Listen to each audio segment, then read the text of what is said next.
Guys avatar fire and டாஸ்டோட review தான் பார்க்க போகிறோம். படத்தோட கதை என்னன்னா, ஏவாவை நம்பாத ஒரு நாவி கிளான் இருக்கு, ஃபயர் நாவிஸ். அந்த நாவி வந்து கெட்டவங்களா இருக்காங்க.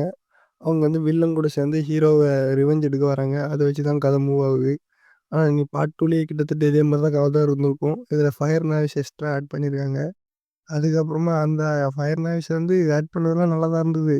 அவங்கள ஆரம்பத்தில் காட்டும்போது நல்லா தான் இருந்தது. லேல்லாம் கூட கூட்டணி சேர்ந்ததுக்கப்புறம் தான் அடியாட்கள் மாதிரி மாற்றி விட்டாங்க.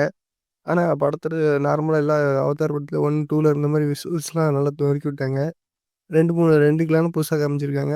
இந்த ட்ரேடர்ஸ் ஒரு கிளான் இருக்கு. ட்ரேட் பண்றதுக்கு ஒரு இடத்துலேருந்து. அதுக்கப்புறம் அந்த ஃபயர் கிளான காட்டியிருப்பாங்க. அவங்க வந்து ஏவாவ நம்பாம இருப்பாங்க. அது வந்து ஃபயர் நம்பிட்டு அது ஒரு கதையில பார்த்து தெரிஞ்சுங்க படத்துல.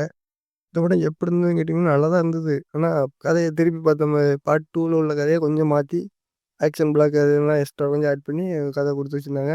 படம் நல்லா தான் இருந்தது. ஆனா, அது 1 அண்ட் 2 அளவுக்கு இல்ல. ஓரளவுக்கு சுமாரா இருந்தது. இந்த வீடியோ பிடிச்சிருந்தா லைக் பண்ணி, ஷேர் பண்ணி கமெண்ட் பண்ணுங்க. பாய் டாடா.